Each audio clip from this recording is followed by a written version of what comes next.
Well, good day, everyone. This is Dr. Doug Pernikoff of Dr. Doug's All Things Animal Radio Show, and I have a fill-in co-host today, Marian Brickner, who was on as a guest a few weeks ago. She's our famous animal photographer and a very, very bright, interesting woman.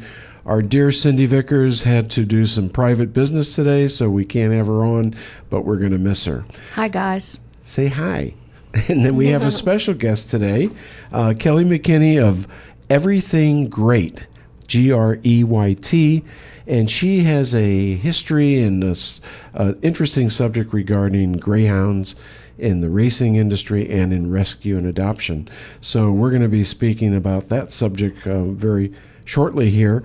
Kelly, you want to say hi? Hello. And how do people find you guys if they want to? What's your website?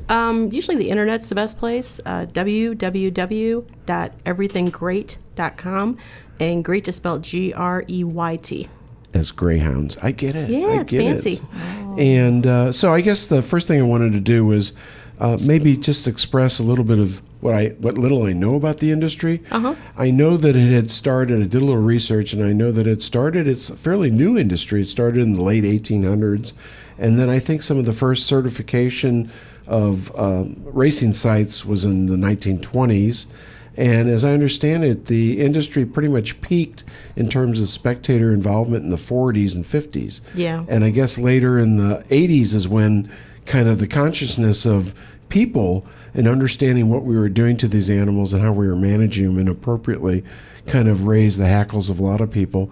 And this is where I believe a lot of the rescue effort began up till now. Right. And more it's for people that haven't heard anything about the greyhound industry. You know, they tried to race them and develop an industry like the horse industry. They played off the horse industry. The problem was that the way they were managed, historically at least, wasn't very kind. They were kept in very small facilities. They were fed just basically whatever rubbish and junk was left off the table and stuff. And their racing life wasn't that long. I heard anywhere from 12 to 14 months up to 3 to 4 years. And then after that, if they weren't good enough to breed, then they'd usually be killed. And they were killing over 20,000 animals a year in the United States alone. It's a lot of animals. Now, still, they say that it's anywhere from 2,000 to 12,000 a year is what I've heard. I don't think it's quite that high. You don't think it's? No, I think it's. I think the amount that actually get put down is pretty minimal. Okay. There's actually adoption groups that have trouble getting dogs now. Oh, wow. Yeah, just because the industry's gotten so much smaller. I think a lot of the tracks have slots and stuff at them, so that's kind of taking some of the people away from watching the dogs. What's a slot? The slot machines. Oh, I see. Yeah. They've combined it with gambling. Exactly. Yeah, most of them have casinos now. All about money. Exactly. So tell me, first off, what got you interested in this particular breed and then obviously into the rescue effort? Well, actually, I saw them when I was first in college in Michigan, and they had a big art fair, and we were walking around, and they had some greyhounds there, and I thought, wow, I really wanted those someday. And it was about 10 years till I actually lived in a place where I could have a large dog. Uh-huh. And went to go to adopt a stray that they used to do at Queenie Park, and was actually kind of looking for a small dog because we were in an apartment, and saw the greyhound that I wanted. I wanted a young black and white dog, and I ended up with an 8-year-old brindle dog. Just as soon as I saw her, I was like, that's the one I want. I like good plan. Yeah, it just snowballed from there. And how many dogs have you had at any one time, the most? The most I've had at one time is 4. Okay, that's not bad. Plus, I know you house other dogs intermittently. Sometimes, yeah, not as much anymore. All told, I've had 9 altogether. Oh, wow. Yeah, but you usually get them as adults, so you don't have them, like you would a puppy.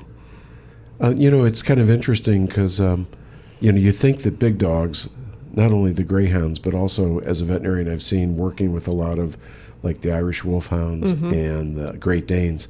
They actually do really well in apartment settings. Greyhounds are great in apartments a lot of times. Yeah. They're not usually big barkers. They don't need a lot of exercise. They lay around and sleep. I had my first 2 in an apartment. And, they were awesome. I had somebody come in and work on my kitchen one time, and they didn't even know I had dogs. So what caused you to have greyhounds be appealing to you? I don't know. There was something about them.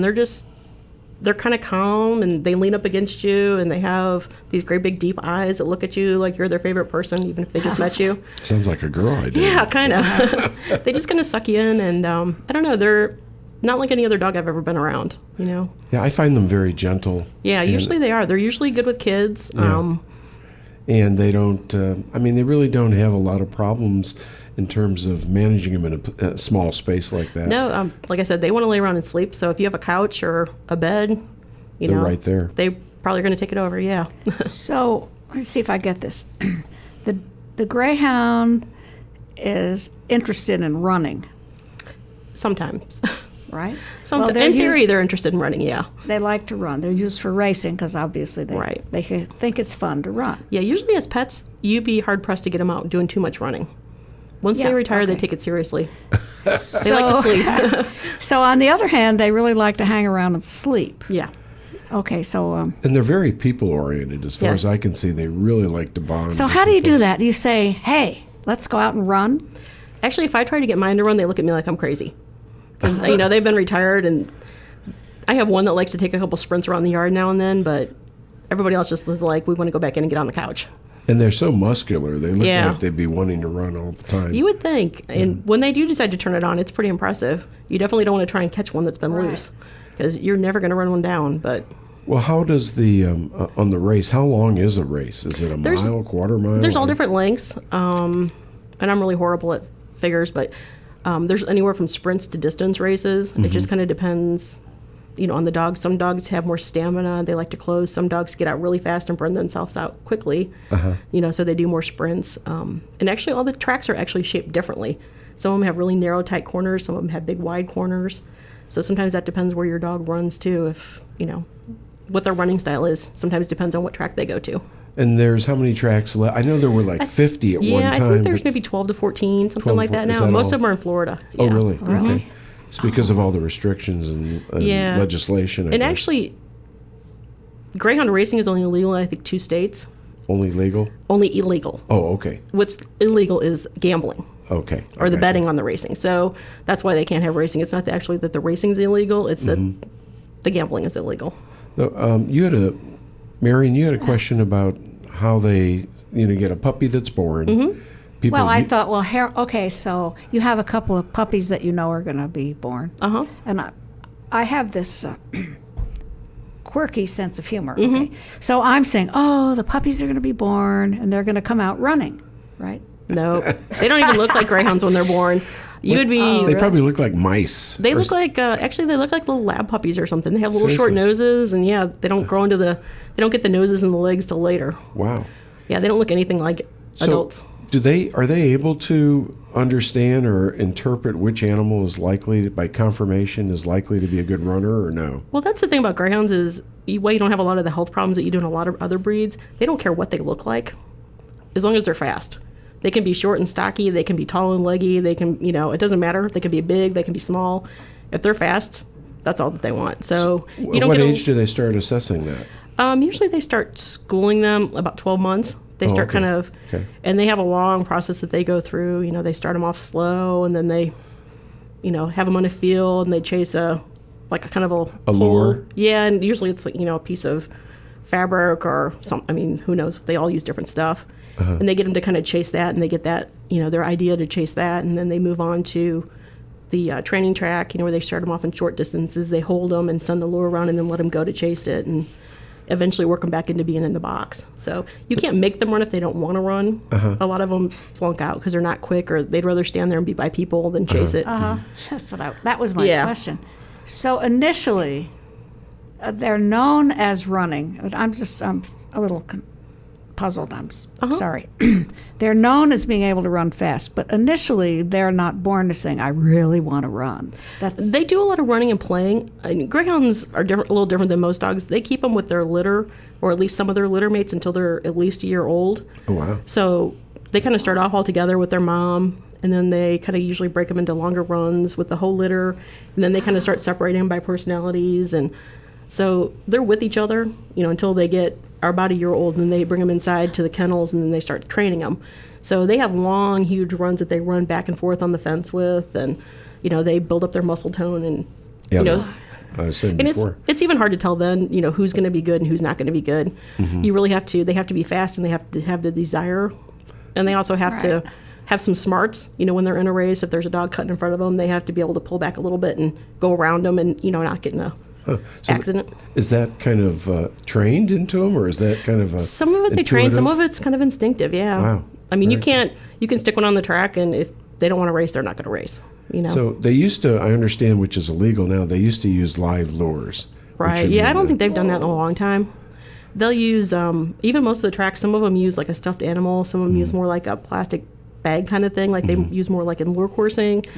All the tracks use something different, but yeah, they don't use the live animals anymore. But they have to use something even in the race. Is that true? They have something on the thing. Like I said, sometimes it's like a stuffed animal, it looks like a stuffed rabbit, like you would give your dog to play with.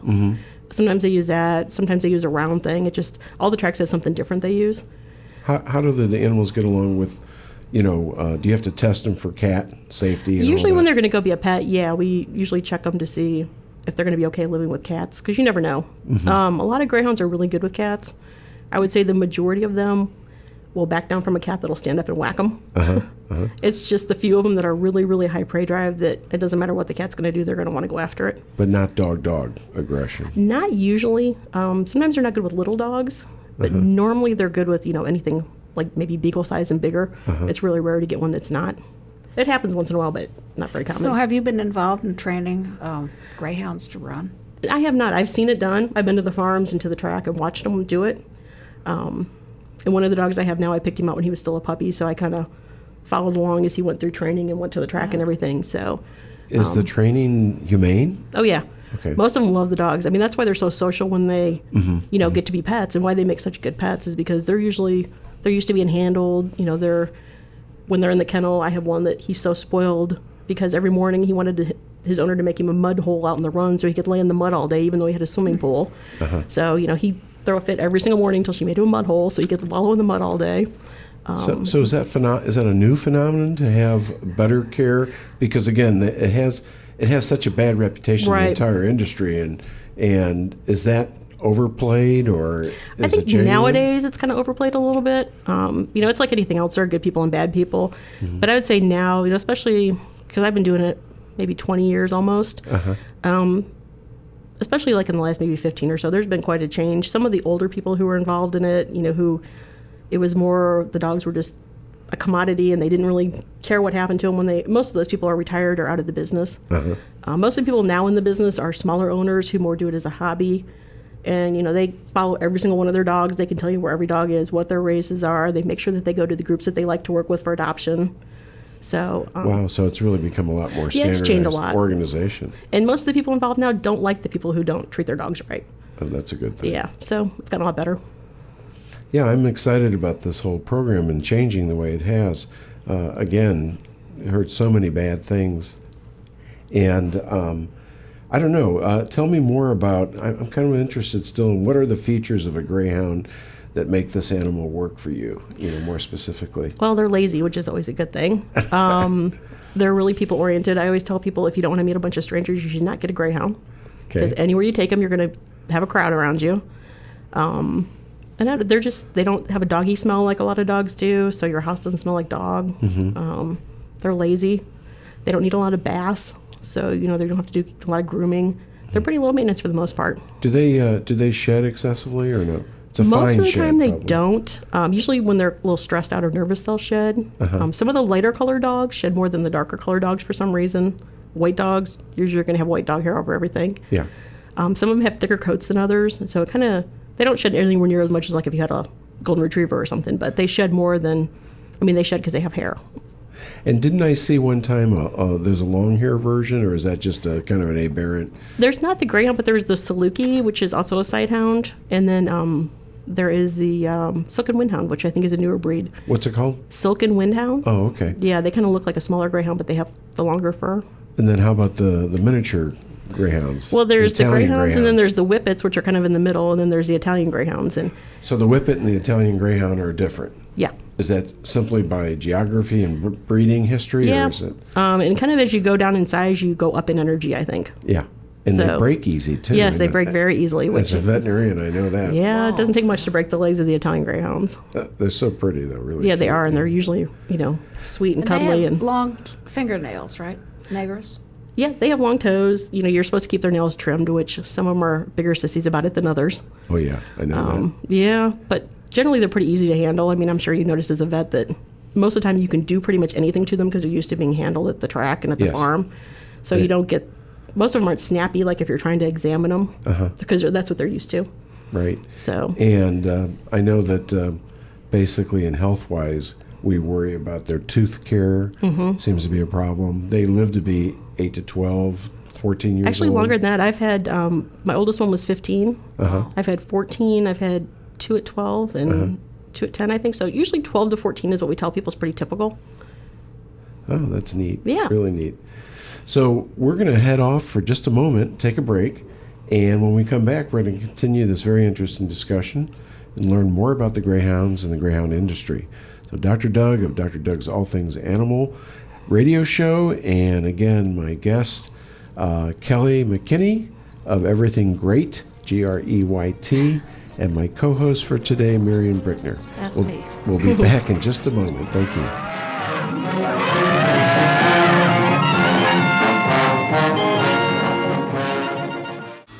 He's a tramp, he's a scoundrel, he's a rounder, he's a cad, he's a tramp. Welcome back, everybody. Here we are again, Dr. Doug's All Things Animal radio show. And again, our topic today is the greyhound industry, greyhound rescue and adoption. Our special guest is the wonderful Kelly McKiney of your topic. Everything Greyt. Everything Greyt, Greyt. You figured Exactly. I would have figured it already. And again, I'm very thankful to have Marian Brickner as my co-host today. The last thing we talked about was a little bit of some of the health conditions. And the other thing I wanted to say is that as a veterinarian, these dogs not only can break easy in their legs, but they also tear easy. Yeah, the tearing is the big thing. As a greyhound owner, you quickly decide, what can have some vet wrap and neosporin and what really needs to go get stitched. Yeah. And they get scarred up, but it doesn't matter. Nobody And usually cares. the scarring is from when they're playing with their litter mates when they're in the runs when they're young. That's most of the time where if they have scars where they came from, not the track. From teeth or from just getting caught on the wire? From each other's toenails, teeth, because they run around and wrestle like lunatics and chase each other up and down. So usually that's where it comes from, is the other puppies, not anything that happens at the track. Oh, wow. You wanted to ask? Yeah, I had a question. Yes. Can you tell us a little bit more about what you actually do with the dogs? Well, what I do is when they're done racing, I work with Everything Greyt, and we get the dogs from the owners or the trainers when they're finished with their careers, and we find them homes.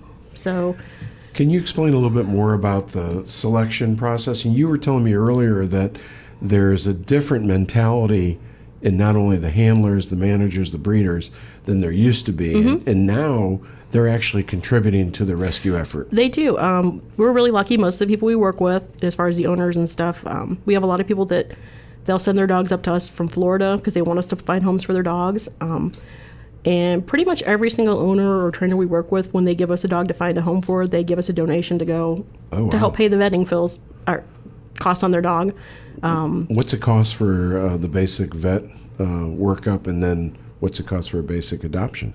The vet workup depends on the dog. If they come to us and they're kind of at the end of if their shots are going to be due, and we have to do shots or everything, we spay or neuter them all. They all get a dental.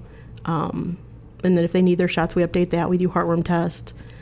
So I think it runs maybe $250, $300, depending on the dog, to vet them.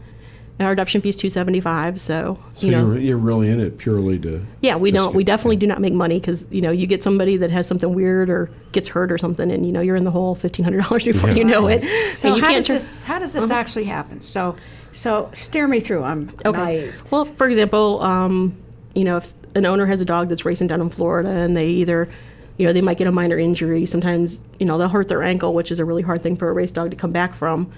Or they just get old and they can't keep up anymore, or they kind of don't have interest. They'll usually send them up to us when they're done. They'll call and say, do you have a room? And usually we say yes, and they send them up to us. And how do they get there? There's haulers that go back and forth. Big trucks with greyhounds in them. They're all air conditioned and specific for this or for any rescue? Well, I think that like hunting dogs maybe use the same type of truck. Oh, okay. But these are made specifically for greyhounds because they're big enough that they can go in them. And like I said, most of them have air conditioning units on them for the summertime so they can stay cool. They have to separate every animal individually? They do separate them all. Sometimes they'll put 2 in each hole depending on if it's girls, but they do muzzle them just so they don't get into a tiff while they're in there.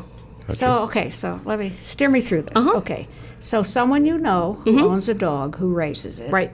says, my dog Is done. and calls you or emails you and says, da-da-da, da-da-da. Yep, And they you usually say, call and say, we put the dog on the hauler and you're going to have to go pick it up at 5 in the morning when it gets to the track. So is the Cheryl- hauler, quote, the hauler's a truck?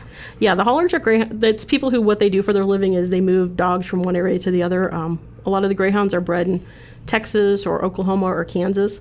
So they'll haul them from wherever they are to wherever the tracks are, which are mostly in Florida. There's one in West Memphis, Arkansas. And then, they'll haul them from there back up. There's a few people that just haul dogs from different tracks to adoption groups when they're ready to go to adoption. So Do you guys all interrelate, all the adoption groups nationally?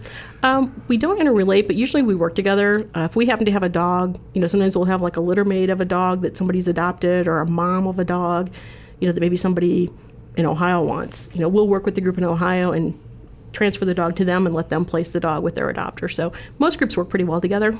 Is it through like a common digital site? Or It is not. It's just pretty much a free-for-all. Free-for-all. So But pretty much everybody knows everybody. So you make relationships yeah. and you kind of work as a community. Exactly, yeah. Because everybody pretty much has the best interest of the dog, Yeah. is what's important. So we try not to do adoptions outside of our area too much. If Just we 'cause do, it's inconvenient. well, just because we don't have, if something happens, we can't go get the dog Uh-huh. if the dog's up in New York. But we may adopt a dog out to somebody up there, but we don't do it without checking with the group up there to make sure that they're backup if something happens. What would you say the percentage of dogs that end up coming back from an adoption? It's pretty low. I'm not sure exactly the percentage, but I mean, it's usually not anything the dog has done. It's usually something's changed in the family situation. They've moved, they've started working more hours, they've had a baby, something like that. And do you guys do close follow-up or? We again- do stay in touch with them. We always take any dog back anytime for any reason. What I found in rescue, because we do rescue as well, is that unfortunately some people don't want to bring the dog back to you. Yeah. Either they're embarrassed, so they'd rather just dump the dog into some other setting. Yeah. And if they're not microchipped, you may not know that was your dog. And we do microchip them all. Good, good. And the other thing with greyhounds is, it's pretty easy to tell it's a greyhound. It came from one of the adoption groups. So if they turn up somewhere, most of the shelters will call the local groups, and they all have ear tattoos. Okay. And most of the time you can tell by the ear tattoos where they came from. Do they have to be tattooed to be on the track? They do. They actually, most greyhounds, you can trace their lineage back to the 1800s or so. Oh, wow. It's pretty impressive, yeah. So that part was standardized. That was a good thing. I guess that was obviously to make sure you got the best running Yeah, stock. and they're very particular. You have to, if you want to breed 2 dogs together, you have to register that you're going to breed it. You have to register that the breeding took place. You have to register that the puppies were born. Then you have to tattoo all the puppies, and you have to register all the puppies. So, you can't slide one in there that's... So somewhere there's an overall database. There is a database, yeah. And where is that? Well, the National Greyhound Association, where they keep all the records, is in Abilene, Kansas. But most people can use, there's a website called Greyhound Data, which I think is based out of England. And they pretty much keep record for all the dogs so that if you wanted to look up a dog, you can look it up in there. So that's interesting. So the rescue and the racing industry have kind of melded in a lot of ways now. Kind of, yeah. Before they were at odds and probably enemies at one time. Yeah, it's, kind of, you can't run an adoption group and place dogs without the dogs, so you have to work with the owners, and they need somewhere for their dogs to go when they're done racing, so it, is a benefit to everybody to work together. Is there any reason that you would say no to pick up a dog into your adoption? We haven't said no yet, no. Some dogs are more difficult than others, but I've been surprised that, I've had some dogs with health issues that I thought nobody would want to deal with, and there are people who, there's the right home for every dog out there. And people come up to the table and... Yeah, it's surprising sometimes, there are people who like that kind of, dog that's a little more of a special needs dog. So what process do you actually go through to adopt the dog? Get the dog adopted? What people do is they fill out an application on our website, and once they do that, they get an adoption coordinator to work with. And we suggest dogs that we think might be a good fit for their situation. They can see whoever they want to see. Usually we do a home visit just to make sure that there's not things like candy dishes on the coffee table that they might not think about that the dog could eat, or medicine on the kitchen counter that the dog could get into, holes in fences that they might not notice, stuff like that. How do they meet? How do they come upon? Is it through like one of the finder groups, or I know you guys sponsor a lot of like on-site. Yeah, we do a lot of that. There's a lot of websites. Like if somebody wants to search for greyhound adoption, they're probably going to pull up one of the local ones. I think there's a couple local or national websites that list a bunch of different groups all over the country on them. But usually I think it's if they happen to be, they are out somewhere and run into a greyhound and start thinking about it. And what's a bad case scenario for that you wouldn't adopt to? What kind of household would be something you would have second thoughts for? We don't have a lot. The only absolute we really have is we don't do electric fences, because an electric fence is not going to keep a greyhound in. Right. Really? So we don't do those. What happens? They'll just run right through it before they even know what happened if they want to chase something. So, do they respond to fences? They have to have fencing of some sort? They don't have to have a fence, but you have to keep them on a leash if they're not in a fenced area, because since they're sighthounds, if they see something, they'll take off after it. Mm-hmm. And they kind of get tunnel vision when they're running. They don't see cars. They don't see, they're focused on what they're chasing. So yeah, you spoke of this before, but we should probably, for the audience, define sighthound and what breeds are actually included. Yeah, the sighthounds are dogs that hunt by sight instead of scent, like a basset hound or a beagle. It's greyhounds, whippets, slukies, Irish wolfhounds. I know I'm missing some of them here. So they were all used as hunting companions at one time. Even those Irish wolfhounds, which are about 10 foot tall. I know, yeah. I really like them. I think they're really interesting dogs. Have Irish you seen wolfhounds, 10 feet tall. I would love to have one. I just think that's on my list. Cool. So I tried. I'm an animal photographer, and I did a whole series of took over about 10 years to find dogs who were willing to stand next to each other, 5 or 6, in a group. I think we did I think I had my greyhounds over at your house. Okay, Did you do that one time, greyhounds? Well, I tried to do greyhounds. Yeah, they don't cooperate. No, they were so thin. Oh, you had to get you couldn't get a side of you. You couldn't do a straight on. You have to do a side. It had to be. It was so thin. There was two. The deal is there have to be 5 or 6 individuals facing the camera who don't mind being next to each other. Right. Because our eye spends a little fraction of a second longer looking at each individual, giving respect to that individual if there are 5 or 6. Ah, that makes sense. And they were so thin they didn't want to stand next to each other. So what'd you do? I couldn't do it. Oh. Yeah. I couldn't get the picture I wanted. That's where drugs are useful. Yeah, they're not always the Talk best to at your local veterinarian. They're not always the best at cooperating about stuff like that. They just said, I don't think so. No. Because they kind of don't understand it, so they're... But don't you consider them social? They're very social, and they like other dogs. It's just they don't always, most people don't do obedience kind of training with them, so they don't always kind of get the stand and stay kind of... Oh, yeah, they just look at you like you're crazy. Stand and run. Yeah. Well, this has been a good segment. We're just about to finish, and we're going to again be back, and we'll finish up with another section talking more about greyhounds and the greyhound industry with our special guest, Kelly McKiney from Everything Greyt. And what's your www? Everythinggreyt.com, and Greyt is Greyt. And of course, our wonderful co-host, Marian Brickner. Yep, we'll be back for Dr. Doug's All Things Animal radio show in just a moment. Thank you. And I wish that I could travel his way. I roll over Beethoven. I roll over Beethoven. Well, we're back again with Dr. Doug's All Things Animal radio show, and we're going to continue with our special guest, Kelly McKiney, and my co-host, Marian Brickner. We're going to talk a little bit more about the greyhound as a species, or as a breed. We don't talk about species when we talk about dog breeds typically, but what are some other uses besides what we know about the racing industry and as a pet? What else do they use greyhounds for? Well, actually, greyhounds are, a lot of people who have them get them certified as therapy dogs. Mm-hmm. They're really good going to nursing homes because they're kind of calm, and they're tall enough that they're easy for people to pet, and they come right up and they'll sit their head in somebody's lap, or there's been a lot of times that we've taken them to nursing homes that they've been shocked that somebody who's normally doesn't want to be involved or isn't responsive to anything will start petting the dogs. Because the dogs just sit and accept exactly, it, and they just stick their head right in their lap, and they kind of make them pet them. So and their coat is so soft. Yeah, exactly. Oh my gosh, it's really so who soft. trains those to do that? Well, what is the grading or the certification I haven't actually ever done it myself, but I know that there's a course that they go through, and they have to do things like not pick up stuff off the floor in case somebody drops the pills. They don't want them picking that kind of thing up.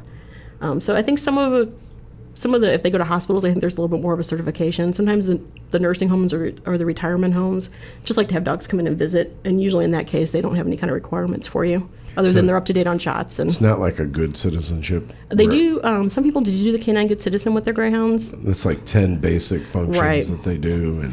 So it kind of depends on where you want to go. If you want to do something a little more formal, or if you want to, like I said, if you want to go to hospitals, usually you have to get some certification. But if you just want to go, a lot of times we get calls from retirement homes that just want the greyhounds to come out and visit their residents to give them something different to do, or because they don't have pets and they're used to they miss the pets that they've had. And I wonder if they've ever been trained or used to help train other dogs, non-greyhound dogs, because of their demeanor.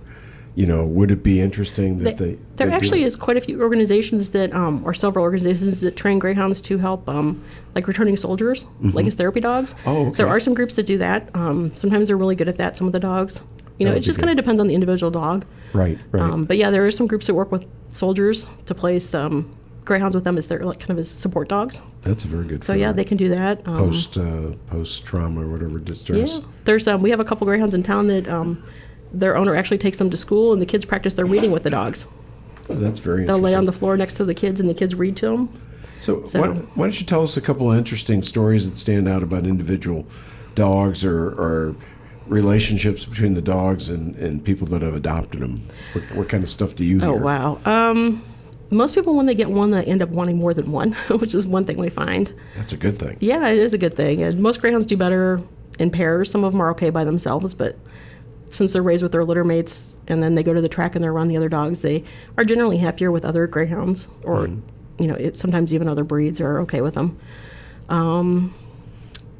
Stories of dogs. Well, I have one that's very spoiled, and he used to make his owner, when he was still on the farm, when he was a puppy, he used to make her make a mud hole for him every single morning so he could wallow in the mud. Oh, wow. Even though he had a pool that had clean water, he liked the mud hole.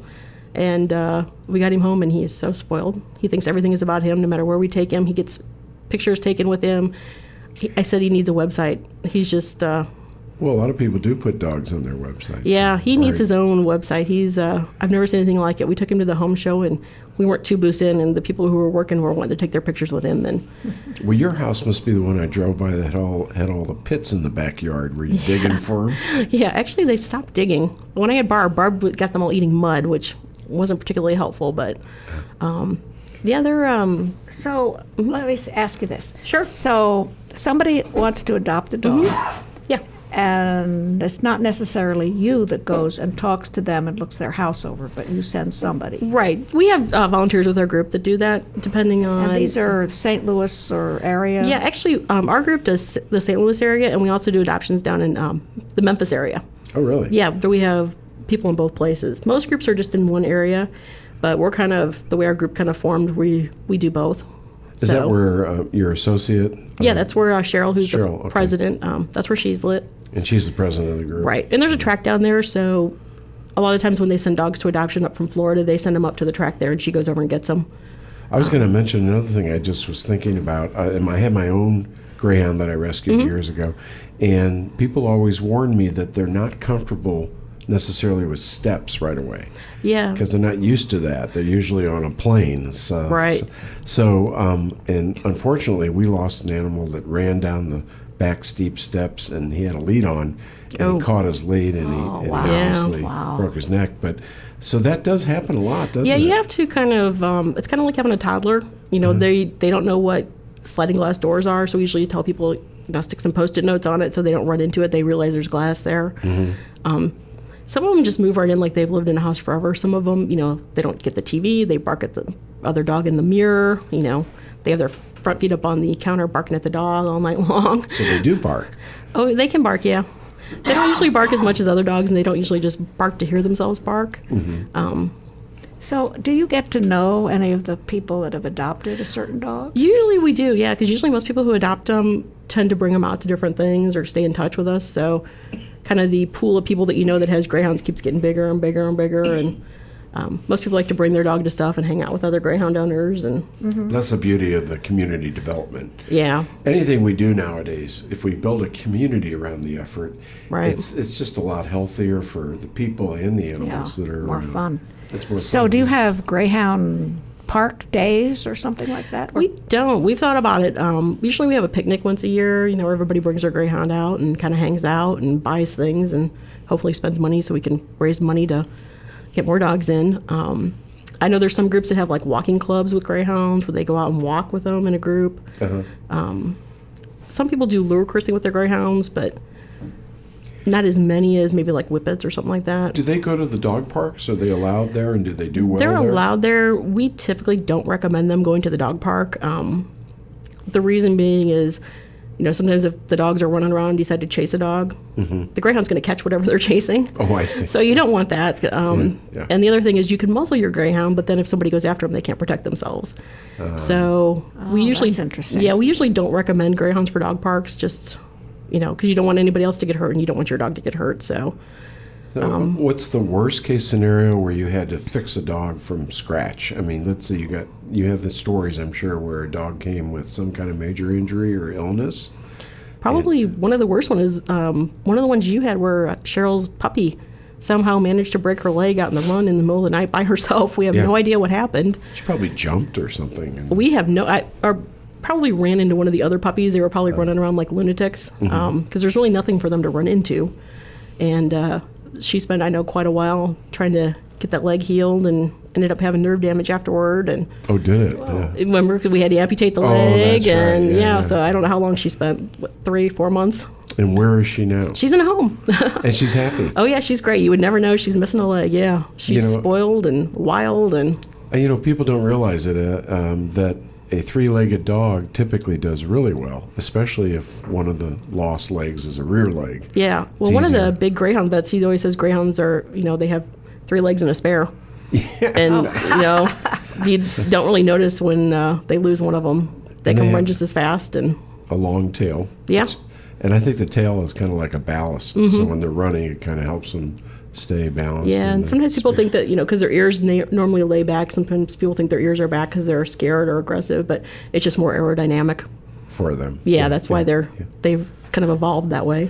Would you say that the greyhounds, you know them really well, are more communicate more with the people, than maybe other breeds? I know greyhounds are usually pretty in tune to people, which is sometimes why I think they do such a good job as therapy dogs. They're used to being trained, they're used to being worked with, so they're used to looking to people for guidance. They're also very routine oriented, so they're easy to housebreak and get in your family routine. They like to go out the same time every day. They like to eat the same time every day. So that's some of the reason why they're good in apartments, because if you get them on a routine, they're not going out 500 times a day. Right. Like some dogs. Yeah, I've seen that too. I think that they really are responsive. They're always watching you. Right. Some dogs are out, in our clinic, they're just exploring all over the place.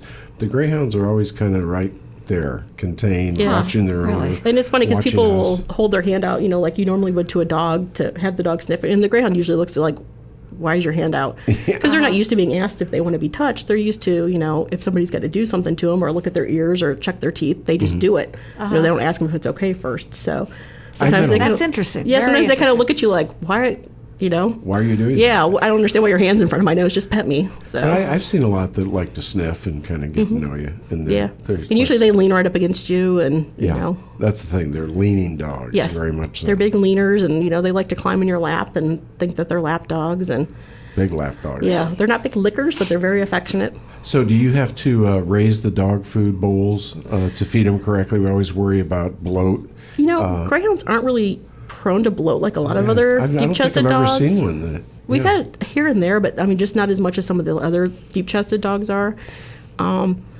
They're kind of, some people think that they should be raised, and some people think that they don't. There's kind of doesn't seem to be a consensus right now. And for people that aren't aware, most of the big breeds, we like to raise the food up, the food pans up, so that they're not leaning over to feed, and it helps prevent too much gas production in their stomach, which can lead to a swelling, a rotation of the stomach, and that's the dangerous incident we call bloat, which can be life Right, we don't want concerning that. very quickly. Yeah.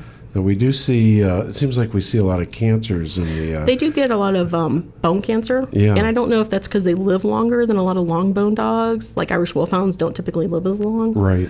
And the Danes as well. Yeah, usually, Greyhound, you get 9, 10. They kind of start being more something you have to worry about. Mm-hmm. And you said the longest aged one you had was over 15? I had a 15-year-old, my first one. So you just never know. I always tell people you should adopt who you bond with. It doesn't matter how old they are because you don't know. There's no guarantees how long you're going to have any of them. Yeah, and I think I've seen an inordinate number of brain cancers in greyhounds, but that could be because of inbreeding. I guess there is inbreeding because a little bit, but they're pretty strict about. There's more line breeding than inbreeding. Yeah. Mm-hmm. So that's very interesting. Yeah, they're normally pretty healthy. Do you have anything else you want to share with us before we end the segment? I don't think so, other than we have plenty of greyhounds up for adoption. So if anybody's looking to add to their family, they can go to our website. We have a calendar with all the different events we're going to have dogs at and all the dogs up for adoption. Well, that's a good thing. Maybe if we come back to our final segment, we'll ask you about any event activities that are on the calendar, okay? Okay. So again, I want to thank everybody for listening, and we'll be back in a recap session. Dr. Doug's All Things Animal Radio Show, and our special guest, Kelly McKiney, and our special co-host, Marian Brickner. We'll be right back. Yeah, it's a jumping little record I want my jockey to play. Roll over Beethoven, I gotta hear it again today. There's no need to fear, Underdog is here.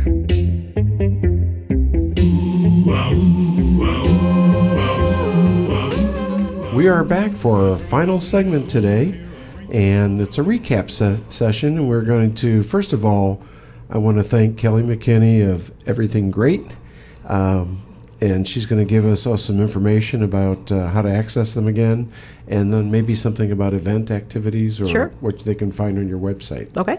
Our website is www.everythinggreyt.com, and Greyt is Greyt. If you go to our website, there's an application you can fill out if you're interested in adopting. There is a PayPal link if you'd like to send a donation.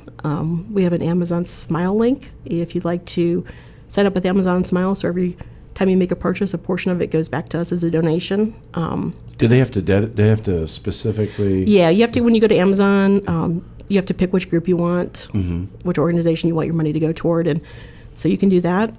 We have a shop if anybody would like to buy an Everything Greyt T-shirt. We do offer those. And you have a list of your activities and we time? do. There's a calendar on our website. I think the next one we have in St. Louis is May 13th, which will be at Treats Unleashed out in O'Fallon. And I believe it's 11 to 1 or 11 to 2. So we'll have some adoptable dogs out there. So it's a meet and greet kind of exactly, thing. People just come and get to you can just come and hang out. And if you want to fill out an application beforehand and get the process started, you can do that.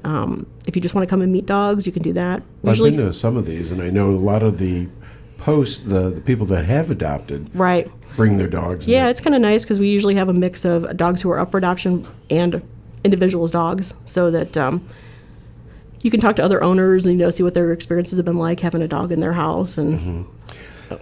That's wonderful. You've been great. It's been so thanks much for good having information. I'm going to have Marian real quickly tell us a little bit about how we can get you if we have an interest in getting some amazing artistic photography done of our pets. The best way to reach me is put my name in Google. Okay, you better tell them how to spell it then. All right. Marian, Marian, Brickner, Brickn as in Nancy, ER. I'm a lot of fun, even though it may not sound like it at the moment. I don't know. I think you're a lot of fun. And what I want to do, of course, is photograph the individual who lives in the body of the animal that you happen to have. So just check me out. Give me a email if you're interested. Is there your website, though? It does have a... Well, my website will appear if you Google Oh, okay. And it has a lot of your work they can explore. Right. That's wonderful. Yeah, and like I said, I've met a lot of pet photographers, but this is different. This is about art. Oh, and I need to really check that out. pulling something out of the animal subject. And also, she does families, too, that are involved. Maybe a little worried about I'm come on, some of photographing my a bat dogs. mitzvah tomorrow. Oh, wonderful. No animals. No animals We can set you up with some animals. Well, I want to make sure you all know that we're sponsored. Our show is sponsored by the Clarkson Wilson Veterinary Clinic. We have our own Vet Pet Rescue. You can Check us out at www.clarksonwilsonvet.com. Call us at 314-761-8583. And you can use that number to reach our normal co-host, Cindy Vickers, because she's an amazing trainer and she's always available for you as well. I want to thank everybody for a wonderful show. And next week, we have another surprise guest. I'm hoping he'll be able to make it, so I'm not going to alert anyone to who it is. But somebody that's been in the industry for a long, long time, has a lot of good stories to share. Thanks again for being with us, and we'll see you next week. Bye for now. Thanks. Speed of lightning.